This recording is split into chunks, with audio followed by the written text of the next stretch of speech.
Hello students, welcome to MS Hub solutions. बहुत दिनों के बाद ये मैंने वीडियो आप लोगों की बहुत सारे क्यूरी आया था कि क्वेश्चन आंसर मुझे चाहिए चैप्टर 4 का। सभी लोग कमेंट दिए थे कि इस चैप्टर 4 का क्वेश्चन 4 चाहिए, तो इसी के रिगार्डिंग बहुत कम समय में मैंने ये क्वेश्चन चैप्टर 4 का बनाया। तो लेट करके और कुछ फायदा नहीं, तो आगे चलते हैं वीडियो पर।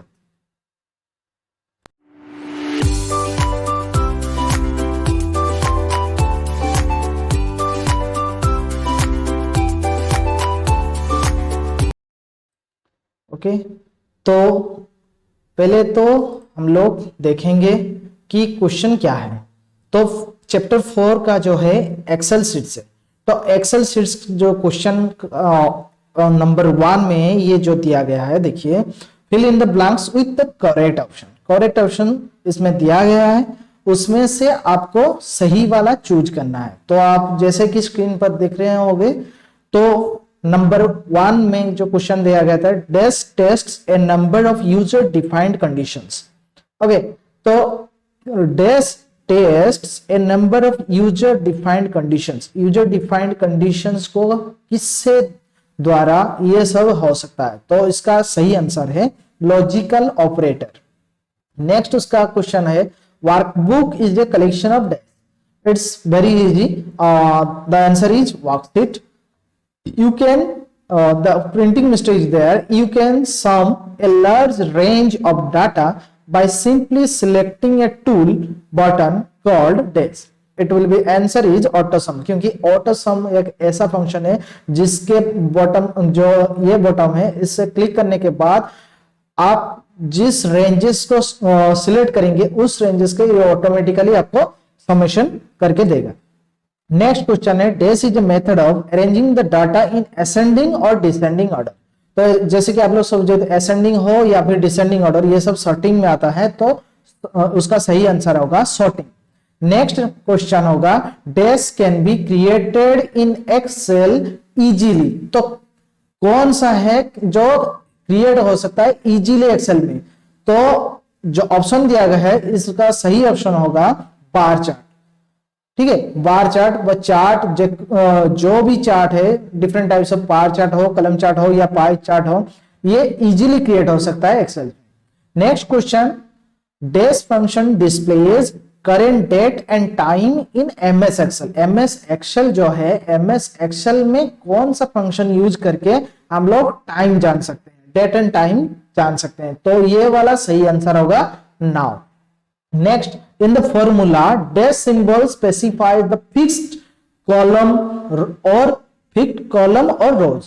तो आंसर सही में होगा डॉलर सिंबल, जो कि हमने यूज करा होगा एब्सोल्यूट रेफरेंस। हमने रेफरेंस पढ़ा होगा। रेफरेंस 3 टाइप्स का होता है, एक तो रिलेटिव होता है, एक तो ये सब बाद में हम लोग बताएंगे।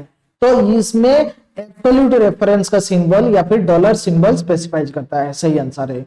Next question, Excel displays the current cell address in the desk. तो एक्सेल का जो सेल एड्रेस होता है वो कहां पर डिस्प्ले होता है? तो उसका सही आंसर होगा फॉर्मूला बार। ठीक है। नेक्स्ट क्वेश्चन है, by default A workbook have dash worksheet. तो ये सही आंसर होगा 3 वर्कशीट होगा। तो बाय डिफॉल्ट जब भी हम लोग वर्कबुक एक ओपन करेंगे तो उसमें by default sheet 1, sheet 2, sheet 3 ऐसे 3 शीट्स होगा। Next question, formula in Excel starts with dash. तो जब भी हम लोग एक्सेल में फॉर्मूला, कोई भी फॉर्मूला यूज करेंगे, तो हम लोग स्टार्ट कैसे करेंगे? इसका सही आंसर होगा इक्वल टू। ठीक है, तो नेक्स्ट क्वेश्चन चलते हैं। नेक्स्ट क्वेश्चन में जो फर्स्ट क्वेश्चन होगा, डिफाइन चार्ट। तो चार्ट्स क्या है? बेसिकली हम लोग चार्ट, ये वाला चार्ट जो हम लोग खाते हैं वो वाला चार्ट नहीं है। ये चार्ट हमने स्टैटिस्टिकल डाटा को रिप्रेजेंट करने के लिए इसको हम लोग, ये चार्ट होता है। ठीक है, तो in Microsoft Excel basically charts are used to make a graphical representation of any set of data. जो कोई भी डाटा हो उसका ग्राफिकल रिप्रेजेंटेशन। अगर एक इमेज देखे, जैसे कि हम लोग क्रिकेट में देखते हैं एक चार्ट दिखा जाता है, उसमें से हम लोग सही में अनुमान लगा सकते हैं कि कौन सा है, कौन कितना रन स्कोर किया, कौन कितना विकेट लिया, ये सब हम लोग जान सकते हैं। इसी तरह एक्सेल्स का ये वाला चार्ट हम लोग क्या करना है इसमें ना, ये graphical representation of any set of data.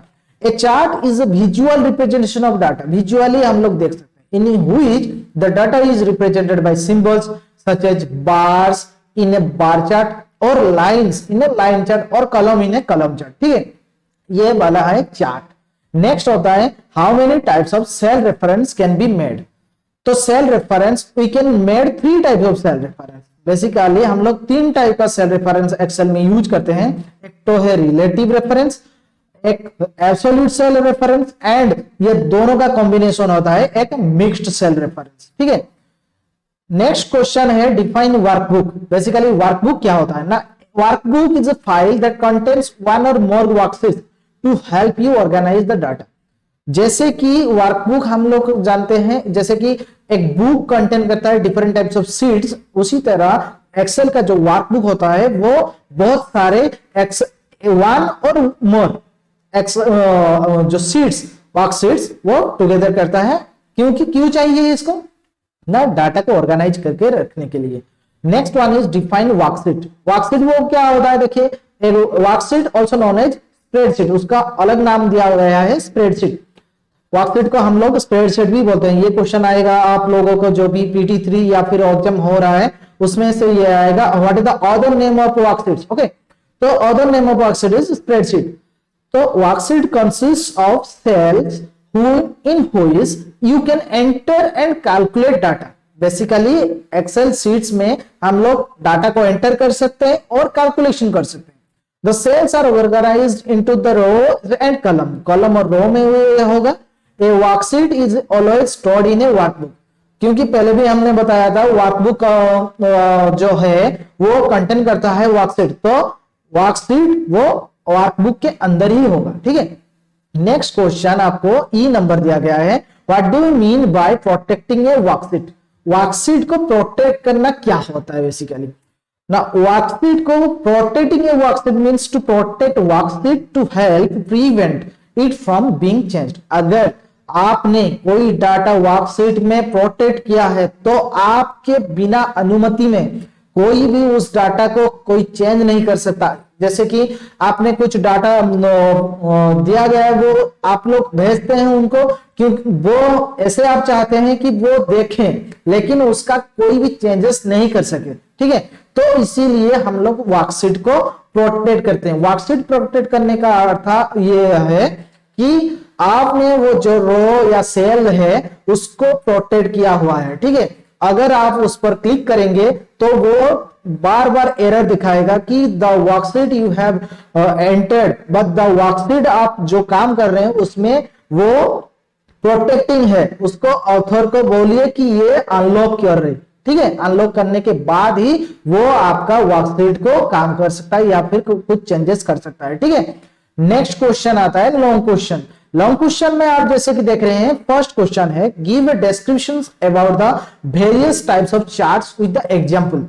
तो जैसे कि आपने जो भी चार्ट्स है उसका चार्ट्स और एग्जांपल लेके आप बताइए यहाँ पर। ठीक है, तो उसका आंसर है, देखिए एक्स चार्ट बेसिकली क्या है, तो आप लोगों को आंसर ऐसा देना है कि फर्स्ट ये चार्ट क्या क्या है और चार्ट जो है वो कैसे कैसे क्या क्या है, उसमें क्या क्या है। ठीक है, तो Excel offers many charts to represent data in different manner. जो भी हमने विजुअली डिस्प्ले करना चाहते हैं वो डिफरेंट चार्ट्स को एक्सेल ऑफर करता है। जैसे कि आपका पाई चार्ट हो गया, बार चार्ट हो गया, कॉलम चार्ट हो गया, ये ऐसे कि बहुत सारे हैं। ठीक है, और लाइन चार्ट है और ज्यादा ये सब बहुत सारे हैं। तो we can use them according to your data analysis. तो हम लोग का जो डाटा है उसी हिसाब से हम लोग यहाँ पर डाटा को एनालिसिस करेंगे। जैसे कि हमने ये किया, तो देखिए एक्सेल में 3 टाइप का चार्ट्स यहाँ पर आपका जो पेपर्स में दिया है या फिर बुक्स में दिया है उसी को हमने यहाँ पर लिखा है। First one is column chart. A column chart is basically a vertical chart that is used to represent the data in vertical bars।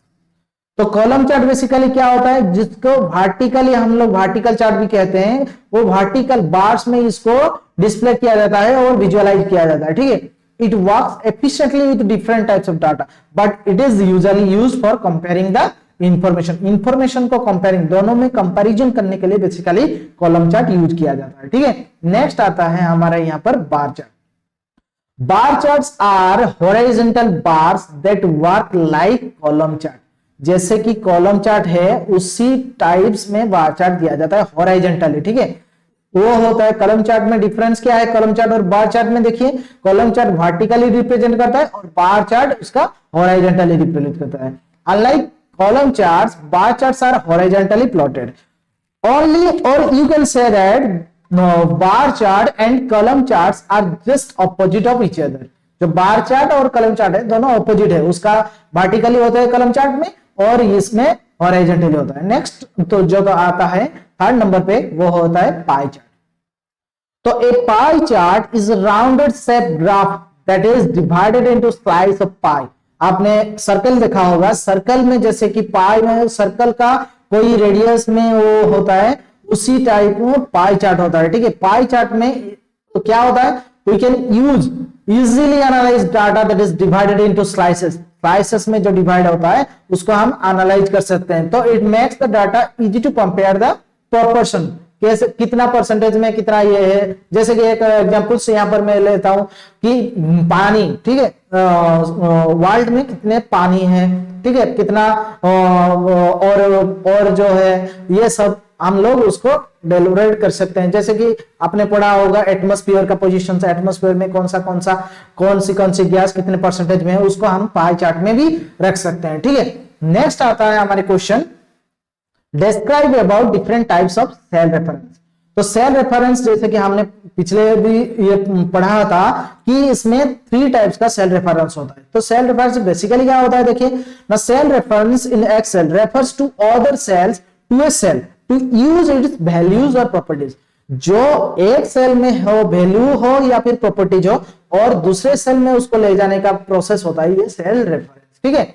So there are 3 types of cell reference there: relative reference, absolute cell reference and mixed cell reference। Basically first हम लोग जानते हैं relative reference क्या होता है।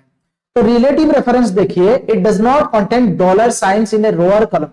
जो रो or column होता है, जैसे कि रो हमने किया है 1 2 3 4 5 और कॉलम है ABCD ऐसे थे, तो उसमें कोई डॉलर सिंबल नहीं यूज होता है। फर्स्ट ये वाला हिस्सा आपको याद रखना है, रिलेटिव सेल रेफरेंस में डॉलर सिंबल यूज नहीं होता, ठीक है।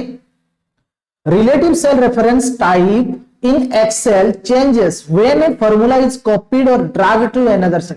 अगर रिलेटिव रेफरेंस आपने किया है और फॉर्मूला को हमने ड्रैग किया होगा या फिर कॉपी कर रहे हैं, तो वो क्या होता है, ऑटोमेटिकली वो चेंजेस होता है referencing. In Excel that is cell referencing is relative by default वो सेल रेफरेंस से चेंज होता है, ठीक है। जैसे कि A1 A2 ऑटोमेटिकली वो होता है। नेक्स्ट आता है absolute cell reference. Absolute cell reference क्या होता है, it contains dollar signs attached to each letter और नंबर इन ए रेफरेंस। जो डॉलर साइन होता है उसमें $B $4 जैसे एग्जांपल दिया गया है, यानी B जो है कॉलम का कांस्टेंट हुआ है और रो का फॉर वो कांस्टेंट हुआ है। B फॉर सेल में ये कांस्टेंट होता है। अगर हमने कॉपी और भी ड्रैगिंग किया लेकिन उसका वैल्यू कभी चेंज नहीं होगा, क्योंकि ये फिक्स्ड रेफरेंस और एब्सोल्यूट रेफरेंस होता है, ठीक है। नेक्स्ट आता है मिक्स्ड सेल। मिक्स्ड सेल मतलब अगर आप रो को कांस्टेंट करना चाहते हैं तो रो के आगे डॉलर लगाइए, अगर आप कांस्टेंट करना चाहते हैं कॉलम को तो कॉलम के आगे आप डॉलर लगाइए, वो ऑटोमेटिकली मिक्स्ड सेल हो जाता है, ठीक है। नेक्स्ट आता है हमारा क्वेश्चन है, next question, how to sort a given text. हम लोग एक टेक्स्ट को कैसे हम उसको टेक्स्ट को जो है उसको सॉर्टिंग कर सके। तो सॉर्टिंग बेसिकली क्या होता है, देखिए sorting is a common task that allows you to change, customize the order of your spreadsheet data। जो हमारे स्प्रेडशीट डाटा है उसको हमने कस्टमाइज करना होता है, कैसे आप लोग रखेंगे। या फिर सॉर्टिंग 2 टाइप का होता है, देखिए असेंडिंग और डिसेंडिंग होता है। देखिए तो कैसे हम लोग सॉर्ट करेंगे टेक्स्ट को। फर्स्ट होता है select the cell in the column which text you want to sort by. तो जिसमें भी आपने टेक्स्ट को रखा होगा उसी सेल जितना सेल आपने चाहा होगा उतना सेल को आपने पहले सिलेक्ट कर देना है, ठीक है। उसके बाद आप डाटा टैब पर जाइए, उसमें एक होगा कि सॉर्ट एंड फिल्टर ग्रुप होता है, ठीक है। सॉर्ट एंड फिल्टर ग्रुप में वहां पर सॉर्टिंग का एक कमांड होता है। वहां पर देखिए click the ascending command to sort A to Z. Ascending वहां पर लिखा होता है, ठीक है, ए टू जेड या फिर जेड टू ए ऐसे कुछ लिखा है। उसमें आप असेंडिंग करना चाहते हैं तो असेंडिंग वाला क्लिक करिए, और अगर आप डिसेंडिंग करना चाहते हैं तो डिसेंडिंग वाला करिए, ठीक है। तो ये वाला हिस्सा आप लोगों का आप कर सकते हैं। तो इसमें क्या होगा कि आप सॉर्टिंग उस डाटा को कर सकते हैं। तो आप लोगों की जो भी कमेंट्स में था कि आप लोग मुझे सर मुझे ये सब हमारे जो क्वेश्चन नंबर सीरीज का 4 चाहिए हमको, तो मैंने बहुत कम समय में ये बनाया, ठीक है। तो थैंक यू। अगर आपको ये वीडियो अच्छा लगा तो सब्सक्राइब कर लीजिए पहले। तो सब्सक्राइब करने के बाद आप जैसे कि नेक्स्ट सीरीज भी देख सकते हैं। Thank you, thanks for watching.